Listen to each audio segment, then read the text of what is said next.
پیر سیال نو پیر پٹھان حضرت شاہ سلیمان چیلا کروایا جی۔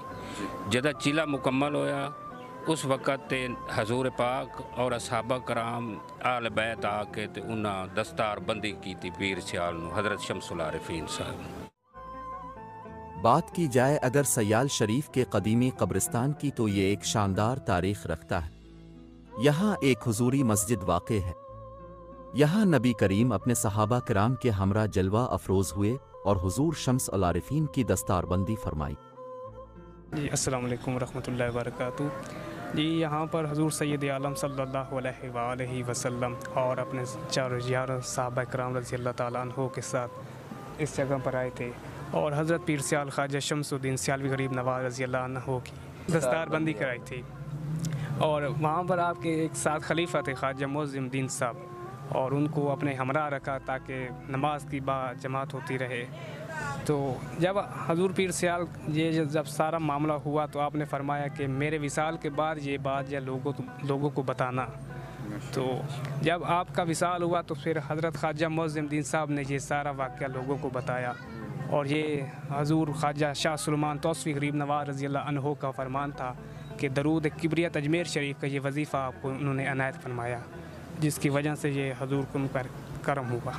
حضوری مسجد سر اس وجہ کہندے نے جی کہ اتھے پیر سیال نو پیر پٹھان حضرت شاہ سلیمان چیلا کروایا جی۔ جدہ چیلا مکمل ہویا اس وقت تے حضور پاک اور اصحابہ کرام آل بیت آ کے تے انہاں دستار بندی کی تھی پیر سیال نو حضرت شمس العارفین صاحب جی۔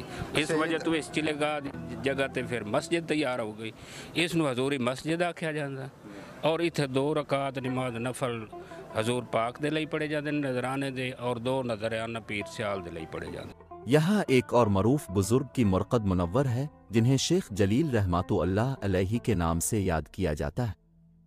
ان کے بارے میں کہا جاتا ہے کہ نوجوانی میں یہ آزاد خیال تھے اور بزرگوں پر یقین نہیں رکھتے تھے۔ ایک دن سیال شریف آئے اور یہیں کے ہو کر رہ گئے۔ یہ حضور پیر سیال لاجپال کے خلیفہ مجاز حضور حضرت محمد شمس العارفین رحمۃ اللہ علیہ کے، اور شیخ عبد الخلیل ادھر ایک گاؤں ہے ادھر کے رہنے والے ہیں، اور ان کا ایک ادھر گاؤں کا جو کسان ہیں وہ ادھر آتے تھے، ان کا مذاق اڑاتے تھے کہ آپ کو سیال نے کیا پلایا ہوا ہے، آپ ہر وقت ادھر ہی رہتے ہیں۔ آپ اس کسان نے حضور پیر سیال لاجپال کی بارگاہ میں عرض کی کہ وہ جو ہے نا شیخ عبد الجلیل وہ مذاق اڑاتے ہیں ہر روز۔ انہوں نے کہا کہ ان کو ایک بار ادھر لیا، وہ ایک بار ادھر آئے اور آپ کی انہوں نے زیارت کی، اور آپ نے ایسا فیض دیا کہ وہ ادھر پھر دوبارہ جانے کا نام ہی نہ لے۔ واہ سبحان اللہ، یعنی اور آپ وہ آئے اور ادھر ہی رہ گئے اور اپنے دربار سے بھی ادھر ہی بنے۔ حضور پیر سیال لاجپال نے حضور پیر پٹھان کو فرمایا کہ ان کی بیعت کریں، حضور پیر پٹھان نے فرمایا کہ آپ کی بیعت میری بیعت، اور آپ نے ساری زندگی ادھر ہی حضور پیر سیال کی خدمت میں گزاری۔